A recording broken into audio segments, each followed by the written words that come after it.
آج Saturday night ہے اور کراچی کی مشہور فوڈ اسٹریٹ الاسف اسکوائر پر حسب معمول رش لگا ہوا ہے۔ چارپائیاں، کرسیاں، ڈائننگ ہالز سب کھچا کھچ بھرے ہوئے ہیں۔ پورا علاقہ افغانی بوٹیوں اور کابلی پلاؤ کی خوشبو سے مہک رہا ہے۔ کوئی بوٹیاں اڑا رہا ہے تو کوئی قہوے کی چسکیاں لے رہا ہے۔ ایک طرف کھانے والوں کی باتوں اور قہقہوں کا شور ہے اور دوسری طرف چیختے چلاتے ویٹرز۔ یہاں سب کچھ اچھا ہے، کراچی کی نائٹ لائف اپنے عروج پر ہے، لیکن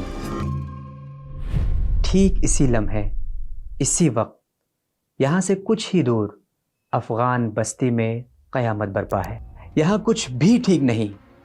یہاں بھی شور شرابہ تو بہت ہے، مگر خوشی کا نہیں، تباہی اور بربادی کا۔ ملک کے دیگر شہروں کی طرح اس بستی میں بھی آپریشن شروع ہو چکا ہے۔ جو لوگ 40 سالوں سے یہاں مقیم تھے، جو جان بچانے کے لیے اپنی فصلیں، گھر اور کاروبار سب کچھ چھوڑ کر یہاں آئے تھے، اور تو اور وہ جو پیدا بھی پاکستان میں ہوئے تھے، انہیں بھی افغانی کہہ کر یہاں سے نکالا جا رہا ہے۔ بچوں کے کھلونے، اسکول کی کتابیں اور گھروں کے برتن بلڈوزرز سب کچھ ملیا میٹ کر رہے ہیں۔ سینکڑوں ایکرز پر پھیلے ہزاروں گھر اور دکانیں ملبے میں بدل رہے ہیں۔ آج ان لاوارث افغانی شہریوں کو دیکھ کر یہ شعر یاد آ رہا ہے: ہم بھی غالب کی طرح کوچہ جانا سے اسد، نہ نکلتے تو کسی روز نکالے جاتے۔ جس کے ہاتھ میں جو آیا وہ اسے اٹھائے، بس میں سوار ہو رہا ہے۔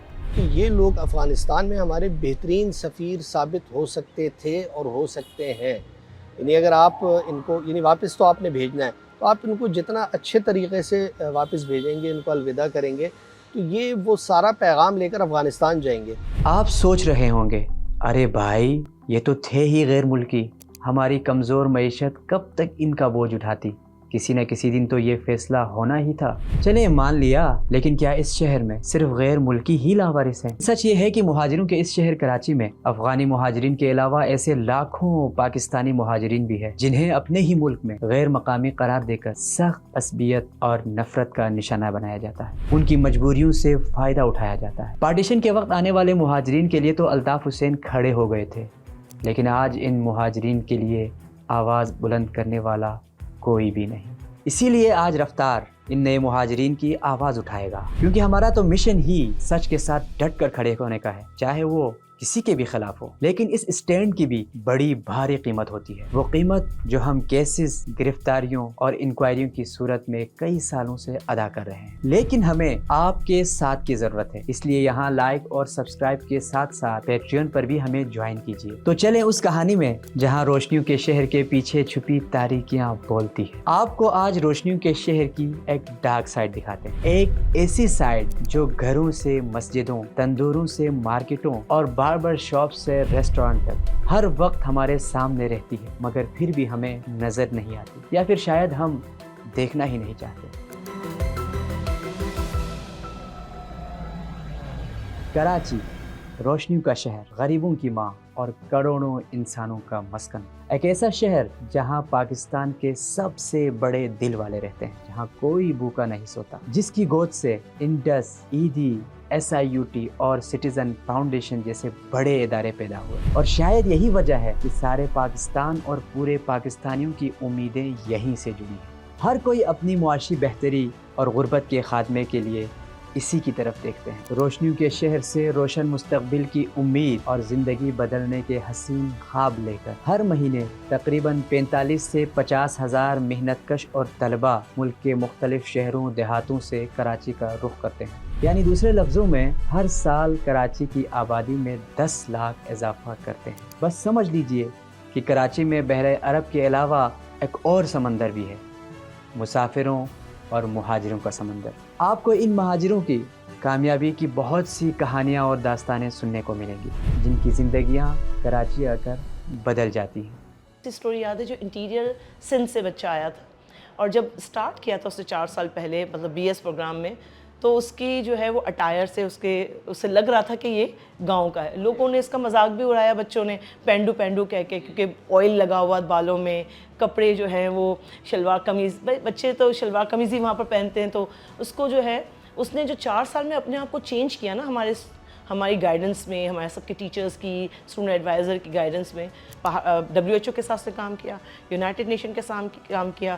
کراچی یونیورسٹی میں ہمارے ڈپارٹمنٹ میں اس کا پوزیشن تھی, اور نہ صرف یہ بلکہ انٹرنیشنلی اس نے PhD پاکستان میں نہیں کیا بلکہ فل اسکالرشپ, برائٹ اسکالرشپ پر باہر کیا, 20 بچوں کے سمیت گیا. کچھ کے لیے یہ ہجرت اندھیرے سے روشنی کی طرف سفر نہیں بلکہ ان کی پوری زندگی ایک تاریک اور لمبی رات بن جاتی ہے. اس سمندر میں بہت سے خونخوار شارکس بھی ہیں جو ان مہاجرین کی امیدیں اور ان کے خواب پورے نہیں ہونے دیتے. جانتے ہیں یہ شارکس کون ہیں اور کیوں ان کے حسین خواب پورے نہیں ہوتے؟ بتاتا ہوں، مگر پہلے ان ہجرتوں کی وجوہات سمجھتے ہیں. ماہرین اور اسکالرز نے ان ہجرتوں کی وجوہات کو پش اور پل فیکٹرز کے 2 بنیادی حصوں میں تقسیم کیا ہے.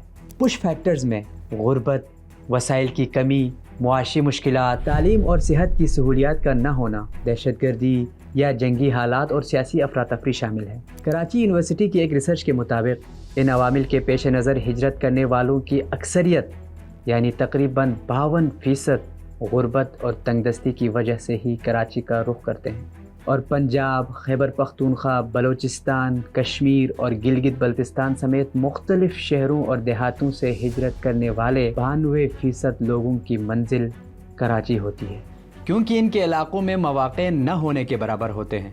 وہاں صرف وہ لوگ رہ پاتے ہیں جو کوئی سرکاری ملازمت کر رہے ہوتے ہیں یا پھر اپنی زمینوں پر کوئی محنت مشقت کر کے کام کر رہے ہوتے ہیں, کوئی دکان چلا رہے ہوتے ہیں, تو وہ بہت چھوٹے چھوٹے سے کام.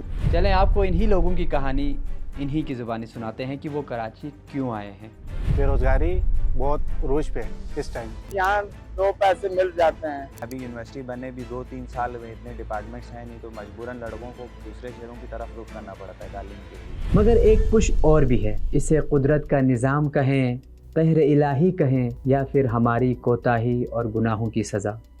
2009 سے 2023 تک صرف 14 سال کے دوران پاکستان میں 107 قدرتی آفات آئیں، جن کے نتیجے میں مجموعی طور پر 2,43,00,000 سے زائد افراد نقل مکانی کرنے پر مجبور ہوئے.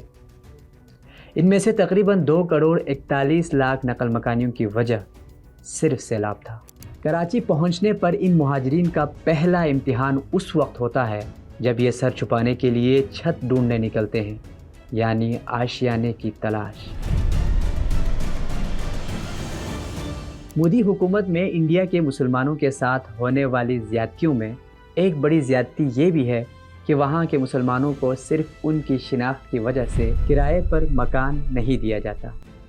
کراچی میں مودی کی حکومت تو نہیں، البتہ یہاں بھی شناخت کی بنیاد پر ہی لوگوں کو گھر دیے جاتے ہیں. اچھا، اب جب وہ گھر والوں نے آنا تھا تو میں نے معمول کے مطابق گھر تلاش کرنا شروع کیا FB ایریا میں ہی کہ یار یہاں مل جائے. 2005 کی بات ہے.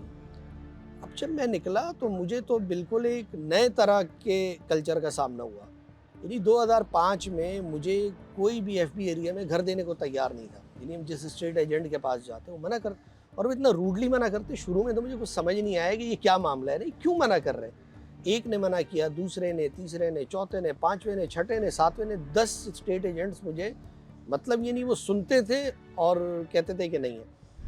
عام طور پر 3 بچوں سے زیادہ والی فیملیز اور سنگل مائیگرنٹس یا بغیر فیملی کے لڑکوں کو، جنہیں عرف عام میں چھڑے کہہ کر مخاطب کیا جاتا ہے، مکان دینے سے یکسر انکار کر دیے جاتے ہیں.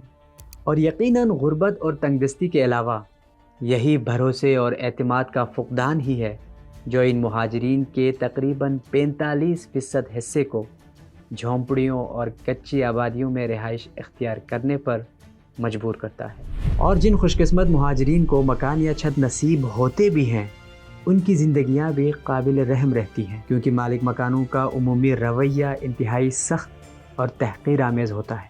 سب سے پہلے بیچلر کے لیے تو ہاؤس رینٹ بہت ذلیل خوار ہو کے تب جا کے ان کو جو ہے رینٹ پہ روم ملتے ہیں. فیملی والے ہیں تو ان کو جو 15-20 ہزار میں جو فلیٹ دے رہے ہیں وہ اسٹوڈنٹس کو آپ کی 35 سے 40 ہزار روپے میں دیتا ہے. کوئی سہولتیں نہیں ہیں، بجلی کی، پانی کی، لوڈ شیڈنگ ہے بہت ہے.